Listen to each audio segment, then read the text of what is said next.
अस्सलाम वालेकुम व्यूअर्स, कैसे हैं आप? उम्मीद है कि सब अच्छे होंगे। आज हम जिस प्यारे से प्लांट पे बात कर रहे हैं, बहुत ही खूबसूरत से फ्लावर्स आते हैं इस पे। तो इसका नाम है टिकोमा बेल। इसको ट्रम्पेट वाइन भी कहा जाता है और बहुत इजीली ग्रो हो जाता है ये प्लांट। और जहाँ भी लगा देंगे आप, ज़मीन में लगाएं, पॉट में लगाएं, ये प्लांट बहुत ही इजीली ग्रो कर जाता है। और बहुत ही खूबसूरत सी फ्लावरिंग होती है इस पर, जो कि बेल शेप में होते हैं, इस तरह से जैसे लाउड स्पीकर होता है। तो बहुत ही प्यारे लगते हैं ये। और देखें, आई थिंक कि मैं इस फ्लावर को अंदर से आपको दिखा पा रही हूँ कि कितना खूबसूरत सा फ्लावर है और इसके स्टिग्मास कितने खूबसूरत लगते हैं फ्लावर के अंदर। तो इस प्लांट में से एक रस सा निकलता है, जिसकी वजह से बटरफ्लाइज और हनी बीज वगैरह हो गई, और ख़ास तौर पे बुलबुल, जो छोटी छोटी सी ब्लैक कलर की और ग्रीन ग्रीन कलर की चिड़िया होती हैं, वो बहुत ज़्यादा आती हैं मेरे गार्डन में इस बेल पे। ये देखिए, आपको नज़र आ रहा होगा कि यहाँ से चोंच मार के तो वो इसमें से वो रस्सा निकाल लेती हैं और बहुत ही अच्छा लगता है। इस तरह के जब हम प्लांट लगाते हैं अपने गार्डन में, तो वेजिटेबल गार्डन अगर साथ हो, कुछ फ्रूट के प्लांट्स लगे हुए हों, तो जब इंसेक्ट्स आते हैं, बटरफ्लाइज आ गई या हनी बीज आ गई, पोलिनेशन वाले जितने भी इंसेक्ट्स होते हैं वो अपना काम करते हैं। और हमारे पास जो फ्लावरिंग प्लांट्स होते हैं या वेजिटेबल्स होती हैं, फ्रूट वाले प्लांट्स होते हैं, तो पोलिनेशन की वजह से उनका साइज़ भी इंक्रीज़ होता है और कलर में भी काफ़ी फ़र्क आ जाता है। चले खैर, बात करते हैं इस बेल को हम किस तरह से ग्रो कर सकते हैं। टिकोमा बेल का प्लांट आप नर्सरी से बनाया भी ले सकते हैं। इसके अलावा आप कटिंग के ज़रिए इस प्लांट को बहुत ही इजी तरीके से ग्रो कर सकते हैं, क्योंकि जब ये बेल अपनी न्यू ग्रोथ करती है, तो ये देखें, इस तरह से इसको नज़र आ रहा होगा आपको, ये देखें, यूँ इसकी जड़ें सी निकलती हैं जगह जगह से। तकरीबन हर नोड एरिया से इसकी जड़ें निकलती हैं, जो कि इस तरह से दीवार के साथ साथ चिपकी हुई होती हैं। और दीवार मिल जाए या कोई लकड़ी मिल जाए, कोई भी दरख्त हो किसी किस्म का, जहाँ भी इसको सपोर्ट मिलती है, ये अपनी जड़ें उसी में गाड़ के तो आगे आगे ग्रोथ करती है और बहुत जल्द ये प्लांट बहुत अच्छी ग्रोथ कर लेता है।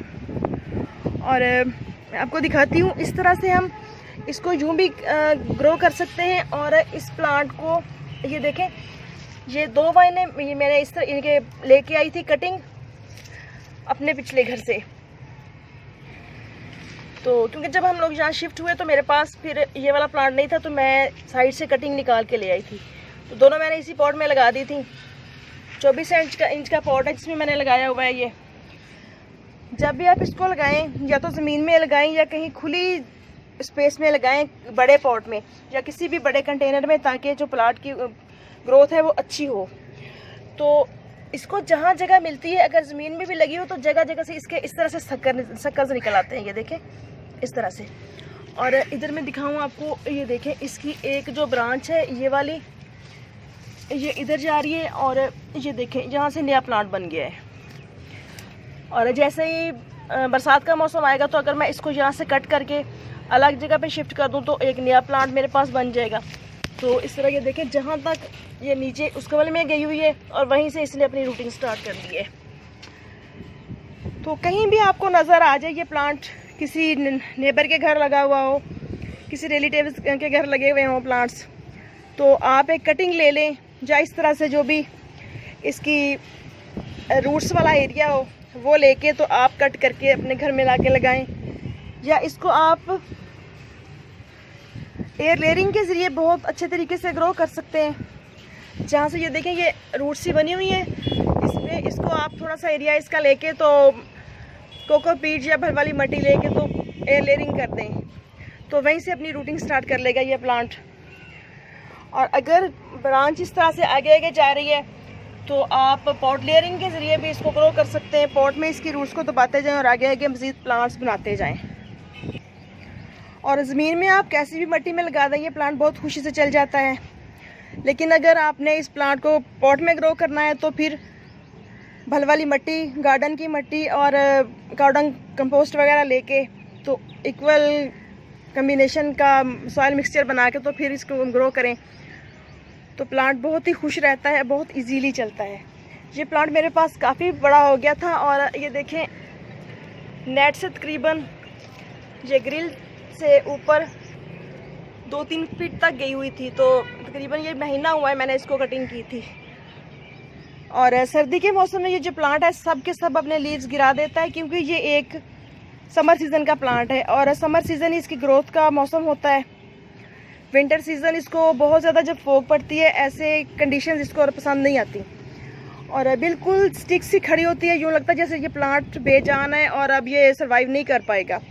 लेकिन जैसे ही 15 फरवरी के बाद का मौसम शुरू होता है, थोड़ा थोड़ा सर्दी ख़त्म होना शुरू होती है, तो प्लांट अपनी न्यू ग्रोथ स्टार्ट कर देता है और बहुत ही अच्छी और ख़ूबसूरत सी फ्लावरिंग भी हमें देखने को मिल जाती है और ग्रीनरी तो गार्डन में होती है। तो मुझे ये वाइन बहुत ज़्यादा पसंद है क्योंकि ये बहुत इजीली ग्रो होती है और मैंने ये वाइन अपनी अम्मी के घर में भी लगाई होती थी।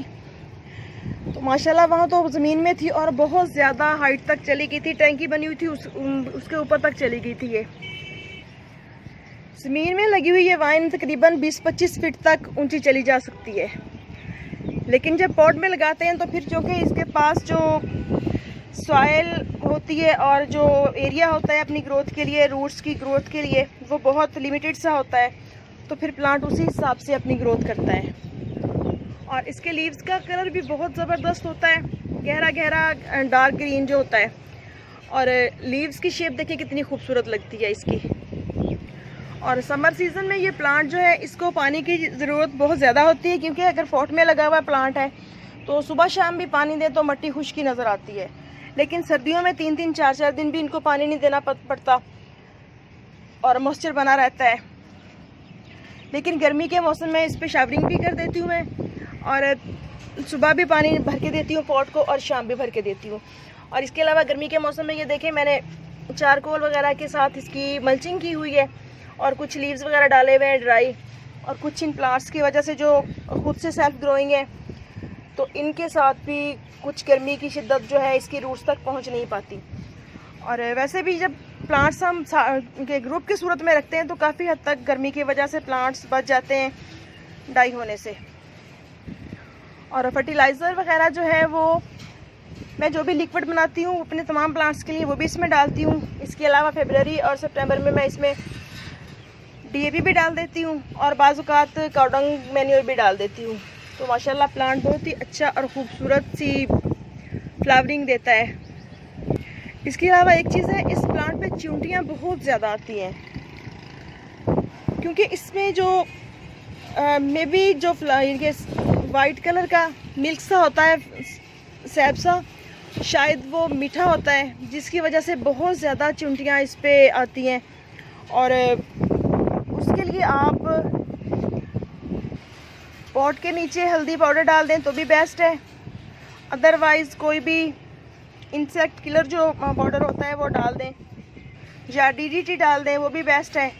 तो इस तरह प्लांट जो है वो चींटियों वगैरह से बच जाता है। और चींटियों के साथ साथ इस प्लांट पे मिली बग्स भी काफ़ी अटैक करती हैं, तो उसके लिए आप नीम ऑयल का स्प्रे कर दें या कोई भी जो भी स्प्रे आप अपने गार्डन में करते हैं वो कर सकते हैं और बहुत इजीली आप इस प्लांट को अपने घर में ग्रो कर सकते हैं। और मेरा जो ये प्लांट है टिकोमा का, ये सर्दियाँ गर्मियाँ इसी लोकेशन पे रहता है, क्योंकि ये वेस्ट वाली साइड है और सुबह की धूप आती है।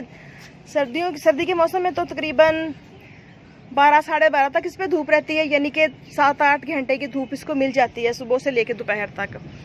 लेकिन गर्मी के मौसम के लिए मैंने फिर इस पर नेट लगाई हुई है। अभी जो कि मैंने वीडियो बनाना था तो मुझे नेट को बांधना पड़ा, ऐसे प्लांट नज़र नहीं आ रहा था और हवा भी बहुत तेज़ चल रही है।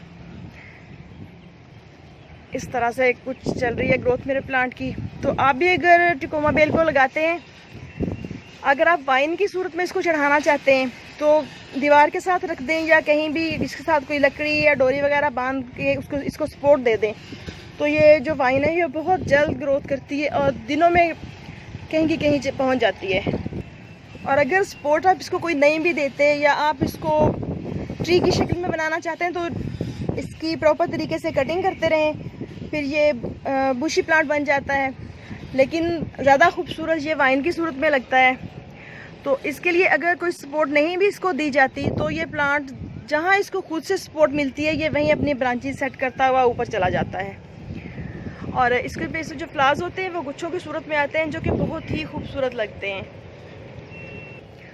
और मुझे ट्रम्पेट वाइन की सबसे अच्छी जो बात लगती है ये कि इस पे जो बटरफ्लाइज आती हैं बहुत ज़्यादा आती हैं। मुझे दिन में कई तरह की कलरफुल खूबसूरत सी मुख्तलिफ रंगों की बटरफ्लाइज देखने के लिए मिल जाती हैं।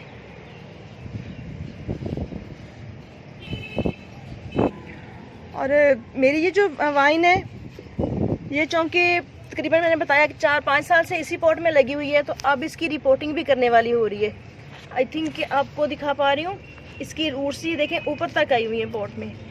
तो इस दफ़ा इंशाल्लाह जब वो विंटर सीज़न होगा, पतझड़ का मौसम होगा, तो उस सीज़न में मैं इसको ये 2 लगी हुई है वाइन एक ही पॉट में, तो इनको फिर मैं अलग अलग 2 गमलों में कर दूँगी। क्योंकि पॉट्स में लगे हुए प्लांट जितने भी होते हैं इनको एक वक्त ऐसा आता है कि रिपोर्टिंग की ज़रूर पेश आती है। अदरवाइज़ अगर हम मुसलसल उसी कंडीशन में प्लांट को रखते हैं तो प्लांट की जो ग्रोथ होती है वो मुतासिर होती है और आहिस्ता आहिस्ता फिर प्लांट हमारा डाई होना शुरू हो जाता है। तो आप भी अपने घर में इस खूबसूरत से फ्लावर्स वाले प्लांट को जगह दीजिए और अपने घर को खूबसूरत बनाइए। इजाज़त दीजिए, इंशाल्लाह फिर मिलेंगे किसी नेक्स्ट वीडियो में नेक्स्ट टॉपिक के साथ। तो हमें याद रखिएगा और चैनल को सब्सक्राइब ज़रूर कीजिएगा ताकि मज़ीद आने वाली वीडियोस के नोटिफिकेशन फ़ौरन आप तक पहुंचते रहें।